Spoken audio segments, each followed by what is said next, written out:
Good morning, everyone. We're going to get started on Perek Chav Zayin, chapter 27 of Sefer Yeshayahu. And just a quick recap from the last time we were together, at the end of the previous Perek, there was a promise from HaKadosh Baruch Hu that he was going to punish the nations which had oppressed us over the years. He was going to destroy the evil. And Pasuk Aleph actually, according to the Masorah, belongs to the previous parak. It's still a culmination of that piece. And so it begins with the words, Bayomahu, on that day, in other words, on the day when HaKadosh Baruch Hu, previous pasuk, was Yotzei Mimkomo, when he himself was going to met out the justice. And if you remember, there were comparisons in that fashion with what had happened in Mitzrayim itself. On that day, Yifkod Hashem b'charbo hakasha v'agdola v'chazaka al Leviatan nachash bariach. At that point, when God comes out and God is going to met out the justice, at that very same time, he's going to come with his sword, hakasha, the hard, Hagdolah, the great one, and the powerful one. The Malbim, as the Malbim want to do, takes each of these words and says there must be some additional piece to each of these words. And so he says very simply, it is a kasha, it is a hard sword that is able to break anything. Nothing can stand in its way. Gidolah, it can reach to great distances. Chazakah, it'll never be broken, this sword, which HaKadosh Baruch Hu is reaching out with.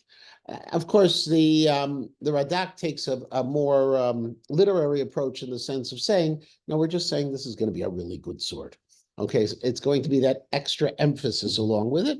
And he's going to be striking against the Leviathan, which is the Nachash Bariach. So first of all, before we get to the Leviathan, to this monster, we have a Nachash Bariach. The way the monster is being described, the Leviathan, he's being described as a snake, which is like a Bariach. Now, Bariach, we have in a number of different contexts. A simple explanation of a Bariach is the bar that goes across a door to be able to keep it locked.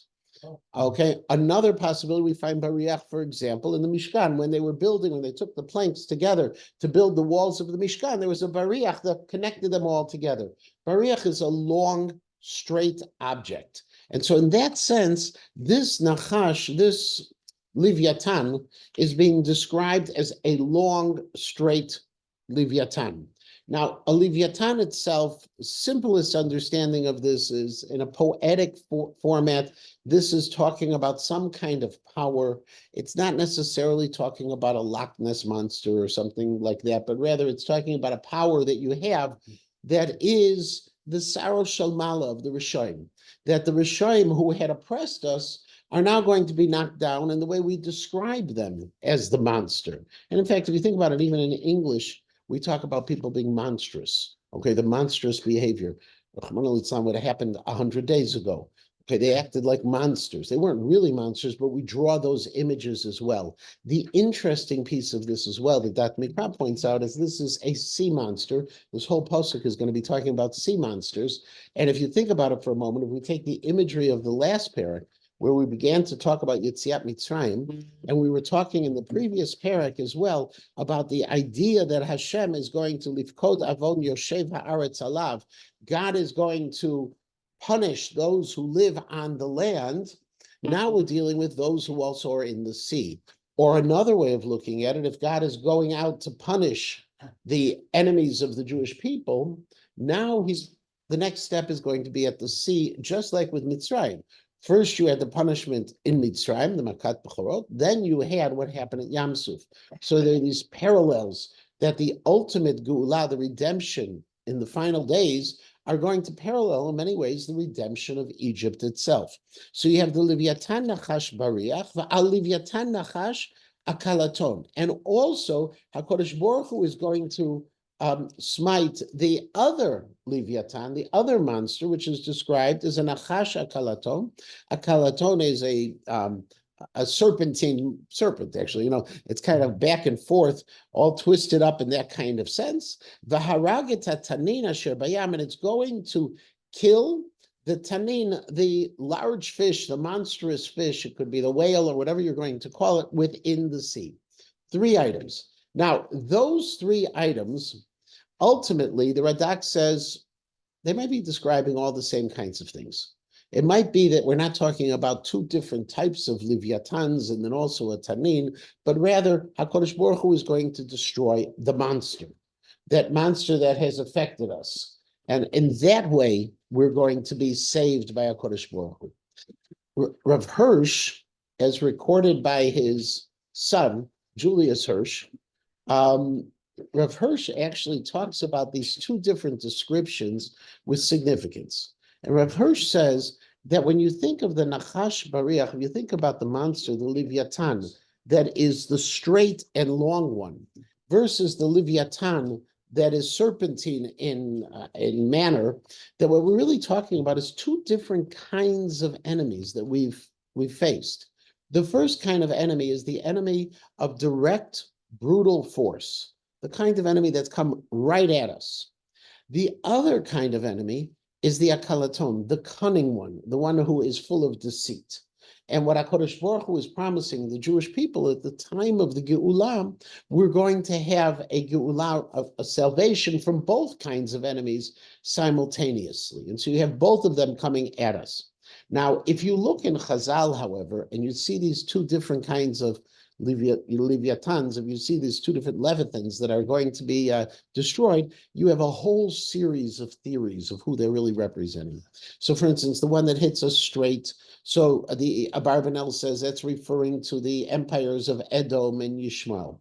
Rashi says it's Mitzrayim. The Mitzudat David says it's Yishmael. Radak says it's Edom. And if you talk about the ones that are serpentine in nature, so according to the Abarbanel, he says it's Edom. According to Rashi, he says it's Assyria. According to the Radak, he says it's Yishmael. So we really don't know. That's why it draws me very much into the approach of Hirsch, that we're saying these are descriptive terms, the different kinds of monsters which hit us. And we find this all over the place. We find this, you can even look at modern times, where you have different kinds of enemies. You have the enemies who are cunning, the enemies who are deceitful, who are sneaky, and you have the enemies who just come right in your face, those two different ways. And ultimately, God promises they will be destroyed. And taking it in that way, this first pasuk, even though the church identified it as the beginning of chapter 27, is actually better tied into Perek Chavav, the previous Perek. The Masorah ties it into the previous Perek. It's the end of that description of how HaKadosh Baruch Hu is going to punish our enemies. Well, what is it about the Yasam or a sea living creature that is exemplary of this, whereas something on the land is not? There's plenty of relay on land. So when we have, so taking it in two different ways, I'll answer two different ways.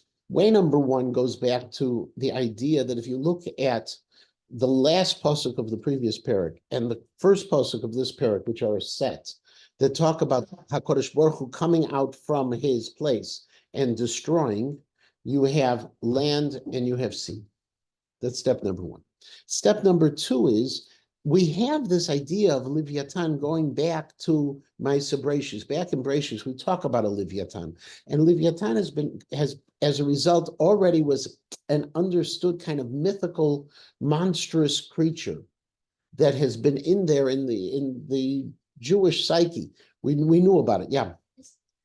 I remember some sort of reference to Messianic times. Oh, Rosh Leviathan. Yeah. And everybody will be sitting around with the tzaddikim.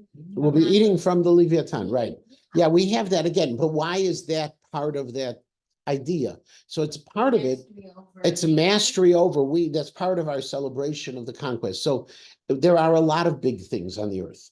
But when you look at descriptions in Tanakh of the monster, it's the Leviathan is the monster. That already goes back to Ma'aseh Bereishis, where we have it identified. We just don't know what it is precisely. And here, it's definitely not. It's definitely poetic in form, and it's not meant as pshat, because God is destroying our enemies. That's what the whole context is. So to all of a sudden say, okay, God is destroying our enemies, and He's also destroying the monsters. Like, what does it fit? It must be, and all the Mefarshim take it, that these are monsters are the way we're describing our enemies themselves. What is Rabban Hashem and Haggadah Hezekiah, it has to be a metaphor. Of course, right, because, well, it's anthropomorphic. You see, I would say there's two different ways of that. I'm not sure. In other words, you could say that we use anthropomorphism in describing Hashem, but then what happens can happen in real. So if you think about it, Vayoshet Hashem at Ayad, right? God bringing out his hand and he smites the Egyptians. Well, the Egyptians are real. That he's smiting. And also we have Aliyah. We have all different kinds. So the fact that the beginning of the pasuk is anthropomorphic in describing God doesn't mean that the second half has to be a mashal. But within the context, it doesn't make any other sense except to say, which is why all of them are fortunate. You won't find anyone talking about God really attacking monsters. God is attacking the monstrous nations in that sense. So Pasuk Bet actually starts the parrot.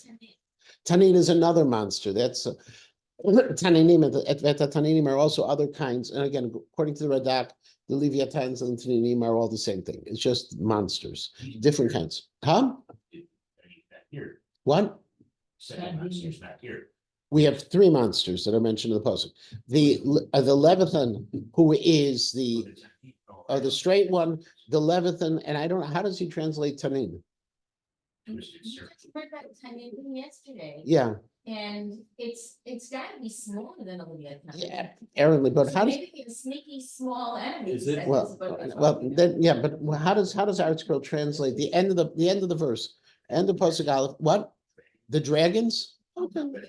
Well, it's interesting. We have Taninim. If you think about it, the Taninim, some of the Meforshim describe the Taninim of Mitzrayim as crocodiles. Yeah, I saw that. Oh, yesterday. really? Yeah, that they're crocodiles. In fact, Hertz brings it down, if I remember as well. And there are others who say also, what are the Taninim and coming out of the Nile? Those are the crocodiles. We haven't put them on Separations. But we had a, right, but we also have the Tananim in yesterday's parsha. We're talking about the Makos. Okay, so you have these different kinds of things. All of these are monstrous in ways. Okay, even if you look in the ancient world in the hieroglyphics where they have pictures of those Tananim, those are the monsters as well. But it's talking about the monstrous nations. I'm going to put it aside now because now we're going to come to a happy time. And the happy time is going to be a shira. There's going to be a song because now that the enemies have been vanquished, now comes the time for the Jewish people to start to find their Geulah, their redemption. Bayom Hahu. Again, we start with a second Bayom Hahu. At the time of the Geulah, ultimately. And I'm just going to quote from Hirsch, on that day which will pave the way towards the establishment of the Jewish state. Okay, now he wasn't necessarily referring to 1948, okay, but he was talking about the fact the Jewish state in the sense of the Jewish people returning to Eretz Yisrael. After the enemies are destroyed, we are now beginning the transition from Galut to Geulah, from dispersion and oppression to redemption and freedom. On that day, Kerem Chemer Anula. There's going to be a song sung. Rif Anula is the way of saying it's going to be sung. There was an interesting problem with that verb. Normally, it would be a little bit in a different format, but Anula is they're going to sing Kerem Chemer. What's a Kerem Chemer? Well, Chemer, we know, Chamar in Aramaic is wine. Okay, Chamra de Medina we talk about sometimes. If you can't make Kiddush over a regular wine, use something else that would be considered the drink of the community in which you live. There's a fascinating halachic piece. Many years ago, Rabbi Teitz in Elizabeth, New Jersey, Rabbi Teitz itself is Rabbi Goldstein's grandfather. Rabbi Teitz paskin that Chamar de Medina in the United States is Coca-Cola. They could actually make Kiddush over Coca-Cola. You can make it over in the United States. That's Chamar de Medina. And you know what? There's who might disagree with Rabbi Teitz, but that was Chamar de Medina, and his other people wanted to go for coffee and things like that. But Coca-Cola. Okay, yeah, I doubt it. Now, Chamar, so Kerem Chamar, remember, Aramaic and Hebrew are not just, it's not that Aramaic is a translation of Hebrew, they're sister languages. Okay, so Kerem Chamar means the vineyard of the grapes, okay, the wine vineyards. On that day, they're going to be singing about the wine vineyard. Now, who is the wine vineyard? The Radak says, and others, all the Mefarshim agree, that the nations of the world are going to start singing about the Jews. The Jews are going to be this productive, wonderful people that are going to arise. Interestingly, now it should be, and I'm going to defer to Yaffa for a moment. If you think about the dikduk, okay, Kerem Chemer Anu La. It's Anu. I'm sorry, Anu La. It should be low, right? A kerem, a vineyard, is right. Kramim, right? It's kerem is masculine. Why is it la? So there, Rav Hirsch has a piece that we're referring to the Jewish people, but we're referring to the Jewish people who are so weakened from centuries of oppression that you can't apply to them. Rav Hirsch suggests you can't apply to them the masculine verb in that sense. That they're in some way they're weakened. Okay, now very sexist, but it does. But he does explain it. Others disagree. So there's a song. Right, it could be, but it's but the Rav says the term. You could, but we're kind of stuck with it right now. Now, Ani Hashem Notzra. So now the nations of the world are going to start singing about the Jews, how wonderful the Jews are. Right. Ani Hashem Notzra. I am the one. Well, this is the question. You don't have to say. You have to go back a moment. Dikduk-wise, Notzra doesn't necessarily have to go back to the Kerem. It could go back to the Nimshal of the Kerem, and it could be the Ummah. Okay, so there you can get away with that. Yeah. Okay. I am Hashem, and I'm sorry to bring Dikduk into it, but it's fun sometimes. I am Hashem who has in this case Notzra is not just created, but also could be planted. Okay, I'm the one who has planted them. Lirigaim Ashkenam.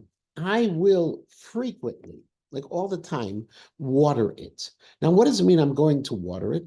The simplest explanation is the Radak. The Radak says that not as it had been before in Perek Hay, we had used this imagery of a vineyard to describe the Jewish people when they were doing evil. And there we had talked about the fact, we had said that HaKadosh Baruch Hu was going to command the clouds not to give rain to the Jewish people, not to give rain to the vineyard. Here, HaKadosh Baruch Hu is promising, I'm going to provide for it, that it's regularly going to be watered, it's going to be able to grow. Interesting, Rashi takes a very, very different approach. And Rashi's approach on this is that L'Regaim Ashkena doesn't refer to the time of the Geula, of the redemption, but it still goes back to when the Jews were in Galut, when they were in a state of being oppressed. And Ashkena means I'm just going to met out punishment a little bit at a time. L'Regaim, a moment here and a moment there, the Jews will be punished. Why? Because it's a gift to the Jewish people. If God were to hit us as we deserve to be hit, we'd be destroyed. So that's Rashi's approach. On this, it's easier to understand this song if we take the Radak, that this is already, we're singing a song, it's the time of the Geulah. God is saying he's going to take care of us. Pen yifkod aleha, lest it'd be missing, it'd be lost, it would be lacking the water. Yifkod in this case is lacking, as the Mitzudat Zion says, and aleh again that lest it be lacking for the leaves of the vines, the alim of the vines. Now, Rav Schwab on this has a piece. He says what it's saying is, wait a second. It's saying I'm going to water the vines, right? I'm watering the vineyard. And what I'm caring about is even the leaves of the vineyard. Says HaKadosh Baruch Hu, according to Rav Schwab's explanation, I'm going to water the vineyard, and I'm going to care even about the smallest thing. I'm going to care about every Jew. It's not just about the Jewish nation I'm going to care about. I'm going to care about each and every Jew to make sure we don't even lose a leaf. Wouldn't from the that- vines. Wouldn't it go to indicate that maybe like you said, Hashem's notes are festive, I love the guards goodness. So is that possible? The notes there is not on the negative, but on. No, it's all, in other words, the way the Radak takes this, all of it is positive. I am, look at this wonderful Kerem, the nations of the world are beginning to appreciate the Jews. God is saying, I'm behind this. I'm going to take care of it. I'm going to make sure it's good. Laila v'yom et sarena. Night and day, I will continue to look after my vineyard. Chema ainli, says HaKadosh Baruch Hu, this is according to Rashi's second explanation, I can no longer pour out my wrath against them. Chema is the anger, okay? That I can no longer, I don't have any more anger against them. I can't do anything anymore on this. Chema ainli, mi itneni shamir shayit b'milchama. And then the Jews, the Kerem says, as a rhetorical question, is anyone going to try to make me into thorns and into weeds? In other words, anyone going to try to get after me? I have God on my side. Because God then steps back and he says, if anyone tries to do something, if anyone tries to go against my people, I will destroy them, I'll trample them, and I will set them afire, ablaze. So according to this, again, God is protecting us. God says, I'm not going to punish the Jews any further. The Jews says, look, the Jews then say, look, can anyone even try now, knowing that God's on our side? And God says, and even if someone would think of trying, I'm going to destroy them. That's the piece. However, the Malbim looks at it differently.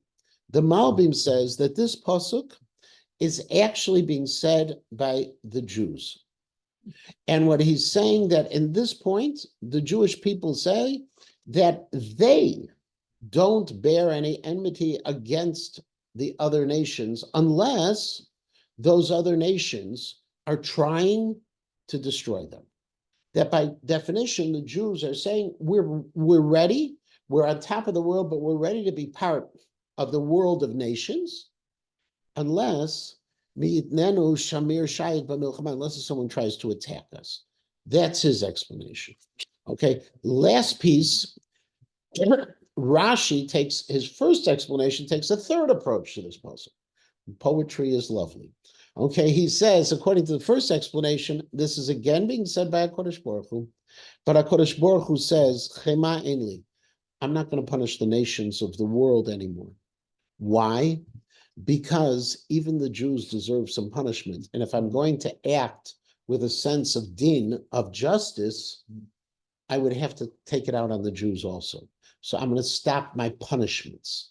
I'm not going to do it against the others. Again, the easier way for me to understand, and whatever works for people, and obviously is a machloket in the Chazal, the easiest way is this is all a song. This is all a moment of great celebration, and therefore it's easier to understand it as God saying, I'm done. I'm not going to punish anymore. I'm not going to punish the Jews anymore.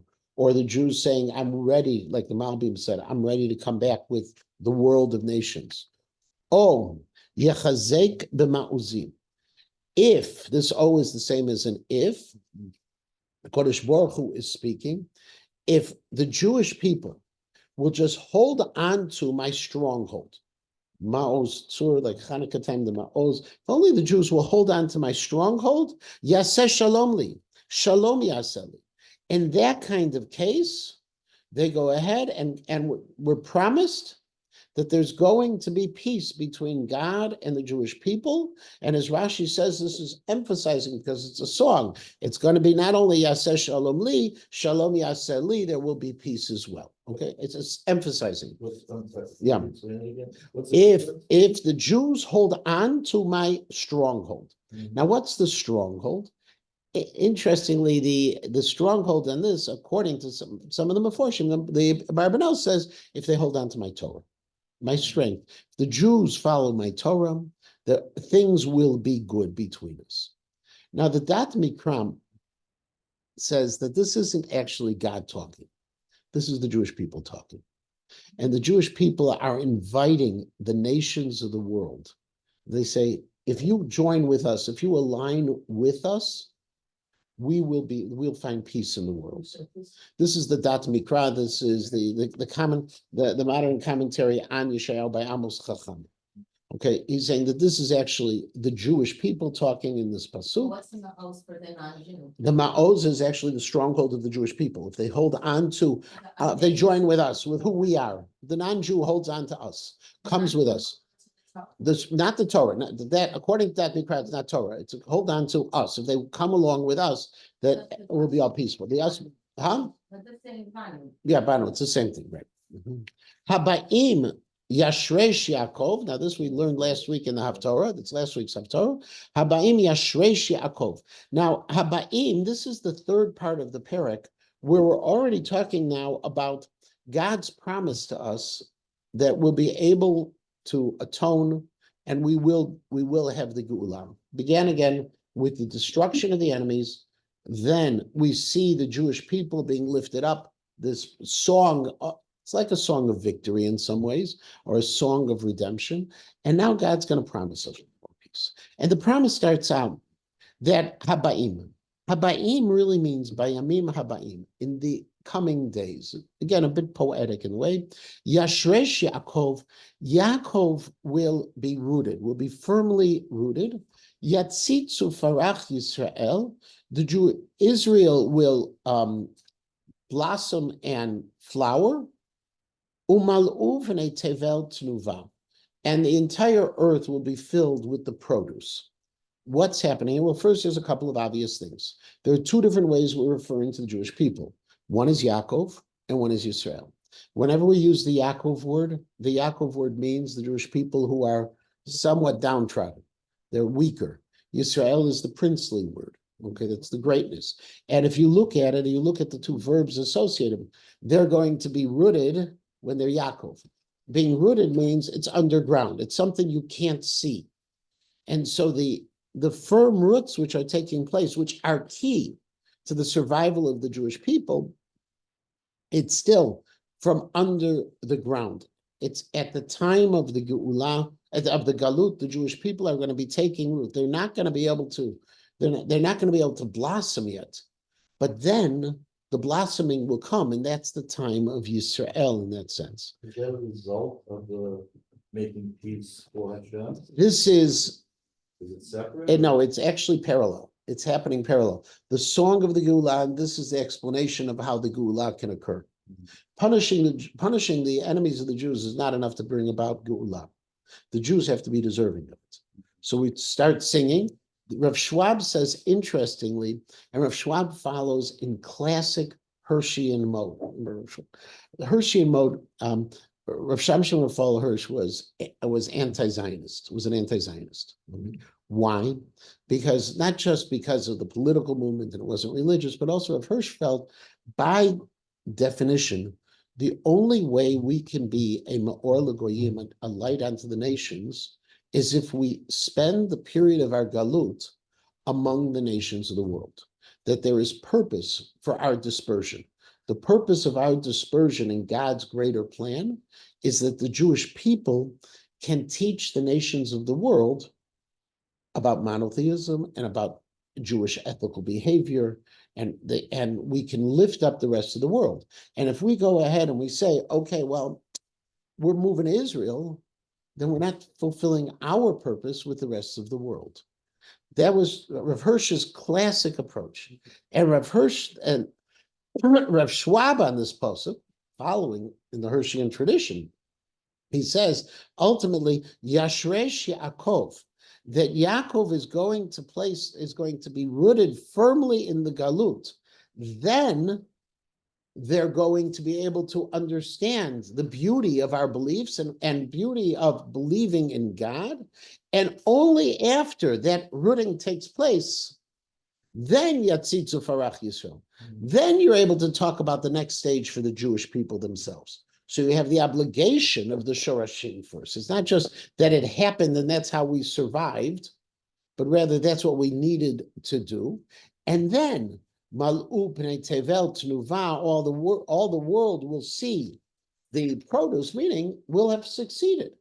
We will have succeeded because we taught the rest of the world what they should be doing, and then afterwards, we took advantage of our geula. So the produce, the outcome of all the Jewish intervention is happening in that way. Now, Rav Schwab points out from Posuk Zion until Yud Aleph, where actually it's going to be a mamar muskar, a parenthetical kind of piece, that ultimately God wants to talk through the Navi. He's going to tell him, okay, why was the galut so long and so difficult? And the Jewish people are saying, okay, wait a second, you're redeeming us. We're coming out of this horrific galut. Well, why did we have to go through it? It was so terrible. So the Navi now talks to him and he says, wait a second. Hakimakat makeu. Did I hit you as hard as I hit them? Let's have a little proportion here. You Jews, huh? 3 times the same. Yes, right. Oh, it's poetic. Well, then look at the next one. Im kehereg harugav harag. Okay, did I hit you as hard as I hit them? Have I killed you as bad as I've killed them? No, the non-Jews were punished. That was the previous piece. The Rishaim were all punished. Looking back, Jews, it was terrible, your galut. But it was the outcome for you as terrible as the outcome was for them. You need to have an element of proportionality. And this is the Radak. Where did God strike or kill? Perek Chavav, and the first pasuk of Chav Zayin, where he talks he's going to destroy all of them. In other words, what happens here is, and this goes back to these images that we have, while the rest of them have been wiped out of the world, the previous Perek, the Jews had their roots were firmly inside the ground, and they were able to blossom at the end of the day. So now God tells them, the Radak says it, as bad as you were punished, is your punishment going to be as bad as the Jews, as the non-Jewish punishment? Now, with a measured, being measured in how you're doing it, in your fields I will contend, I will fight. What does this mean? So bisasa'am might come from, it does come from the word sa'ah. Sa'ah is a measure. It's one of the measures we have. And it could be like you have the word yirak adam dam, okay, where you have that repetitive root that appears for emphasis pieces. Some of the Meforshim say B'sasa means double. It's just a double sa'ah, double measure. However, what HaKadosh Baruch Hu says, according to the Radak in this, HaKadosh Baruch Hu is telling the Jewish people, wait a second, B'sasa b'shalcha teriven. My battle with you, Jewish people, was I went first against the fields. I didn't go against you initially. If you remember, there's that famous piece from Rav Soloveitchik where he talks about the fact of why is it that we observe Tisha B'Av on Tisha B'Av and not Yud B'Av. And because the majority of the destruction of the Beit HaMikdash happened at the end of the day and was over the 10th of Av. And he bases it on a medrash that talks about that once HaKadosh Baruch Hu chose to take out his wrath against the stones and the wood of the Beit HaMikdash, it meant that we were saved. That HaKadosh Baruch Hu could have punished us and could have destroyed the Jewish people. But we actually found salvation with the destruction of the Beit HaMikdash.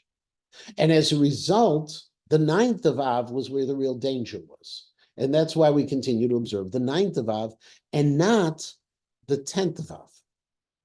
Now, in that same sense, the Radak here is saying that HaKadosh Baruch Hu took out his punishment against us first over the sadot, over the fields, and over the produce of the Jews. Think about it. The Eretz Yisrael was destroyed.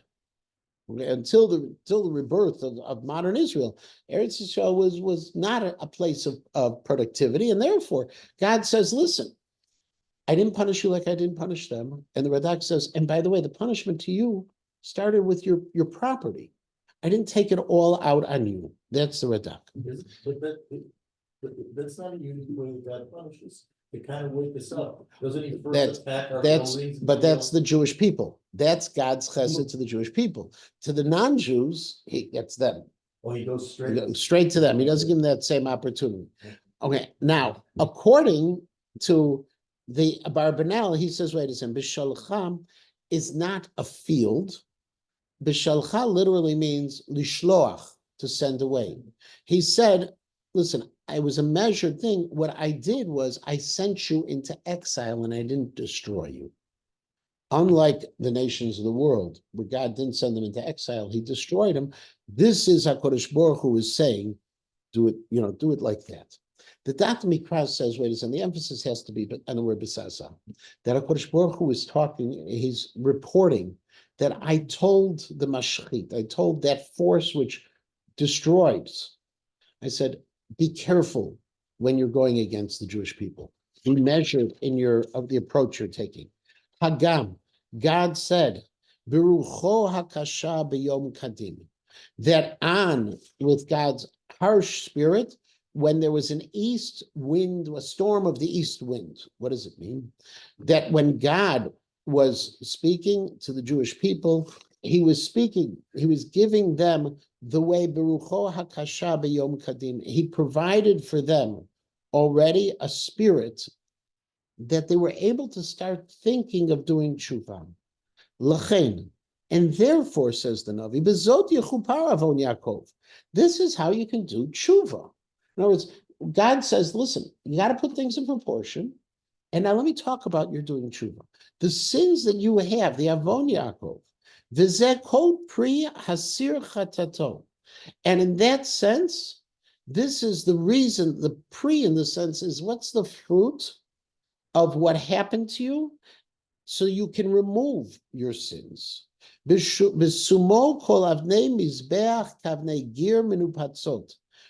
you take the stones of the mizbachot, of the altars of idolatry, and you grind them like chalk. You take these stones and you grind them up like they're nothing. Lo yakumu asherim v'chamanim, and you don't allow the different kinds of idolatry, the asheratry. You don't allow the worship of the sun that used to take place. Don't do that. That's how you're going to do tshuva.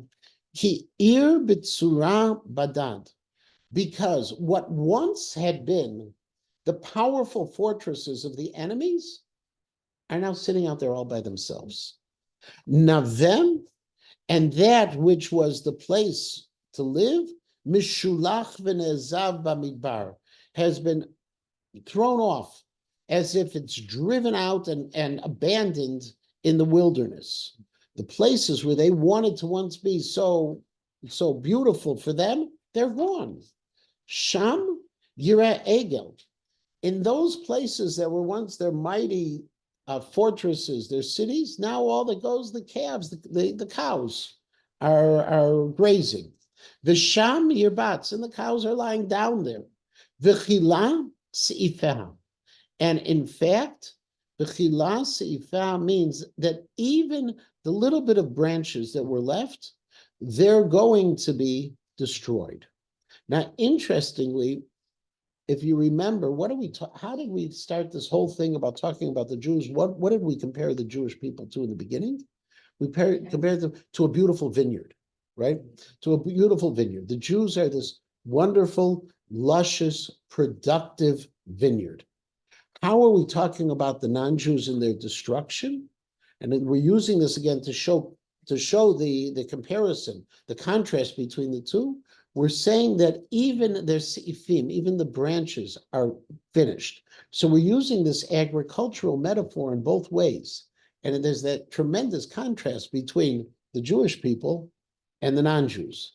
The vosh ktsira tishavarna, that tishavarna nashim, I'm sorry, ba'ot mirot otam, that in the dryness, when the things are finished, when the end of the harvest, everything is going to be broken.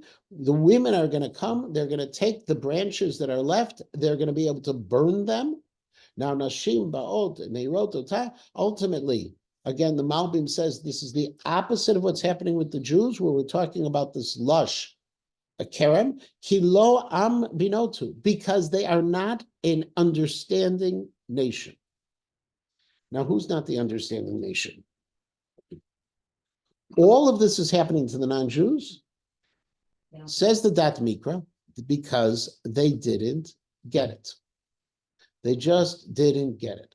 They should have understood, the non-Jews, that the reason they were on the top of the world was because God wanted them to be on the top of the world.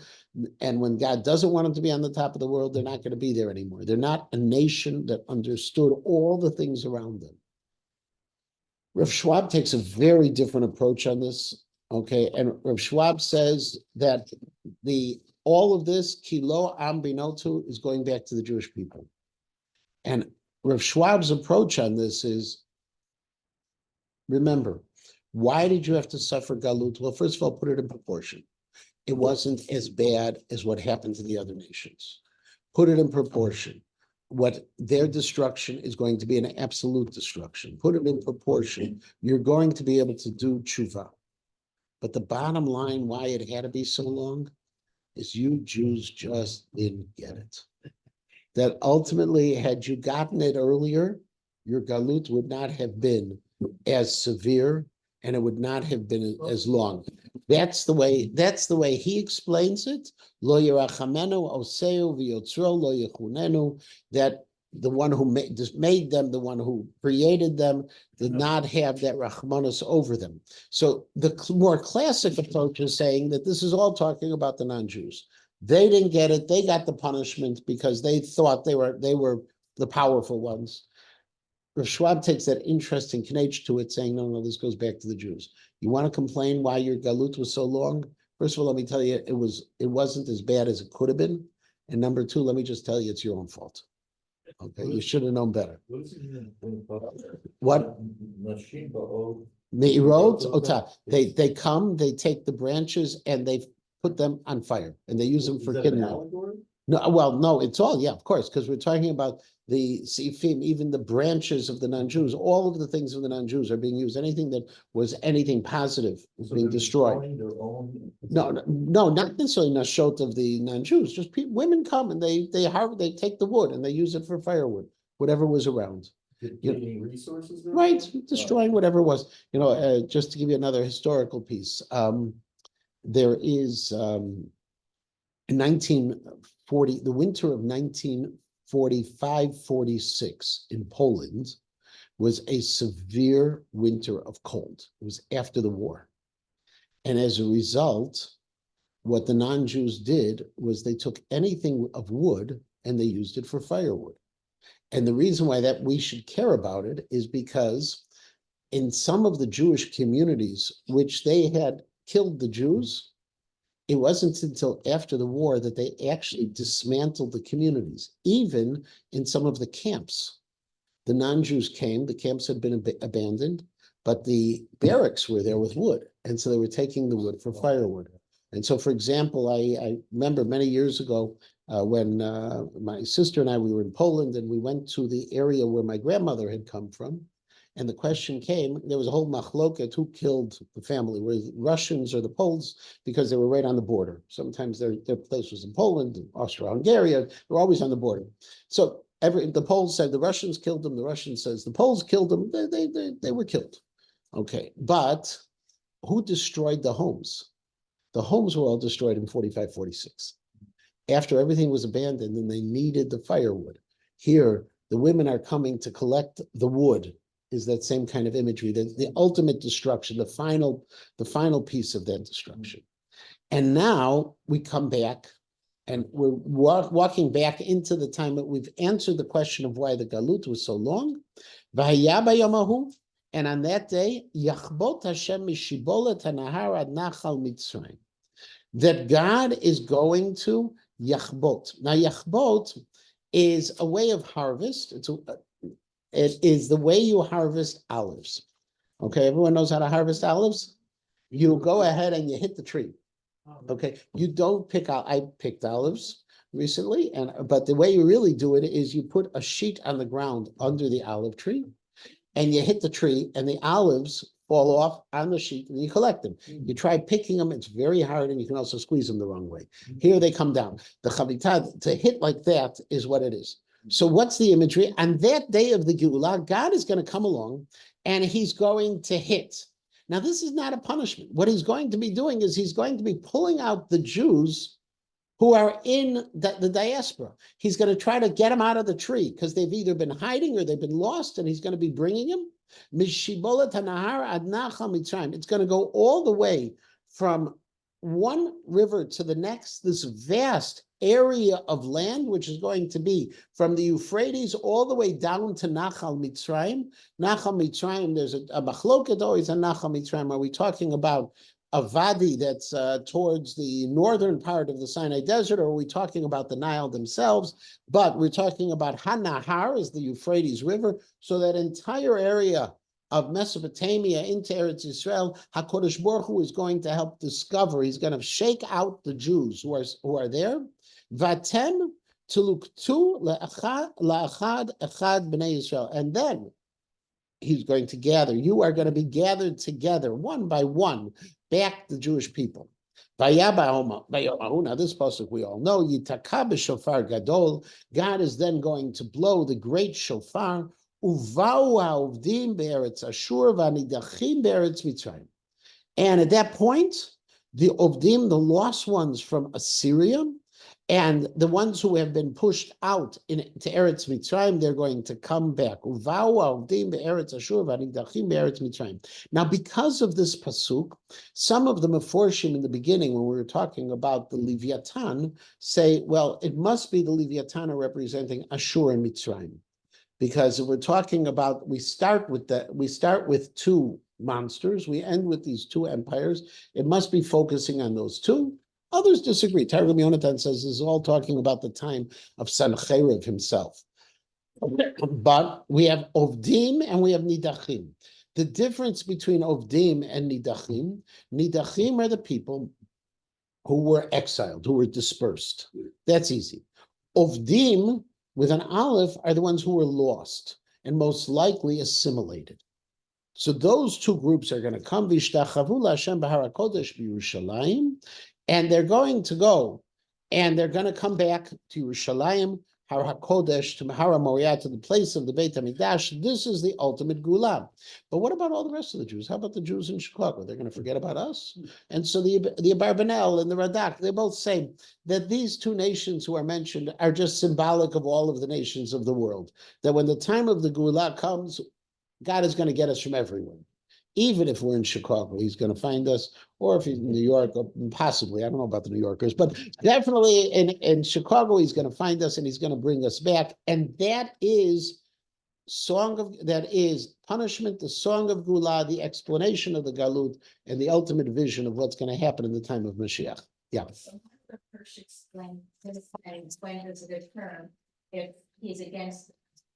Yitakah b'shofar gadol. Wait for the shofar. Just wait. Wait for the shofar, which was, by the way, the classic approach. It all changed at the time when Rav Kalisher, Rav Alkalai, Rav Kalisher, the 18th century, when they started talking about the idea that, do you really think that what's being described here is literal?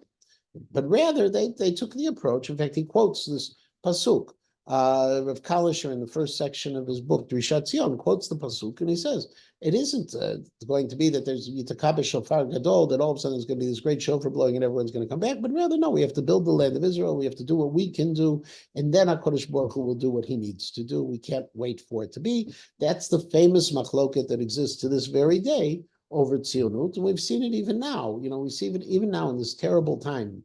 I'm wearing this as covered. The Polands have asked that people all around the world take a piece of tape and put the number 100 on it. Steve has it as well. Others have it as well. It's the 100th day of the war, and even to this day of the war, while there is tremendous unity, there are still small pockets of our people who hesitate on some pieces by saying we have to be very careful to provide balance because we can't in any way let people think that what's going on in Israel with the Zionist endeavor is the appropriate way.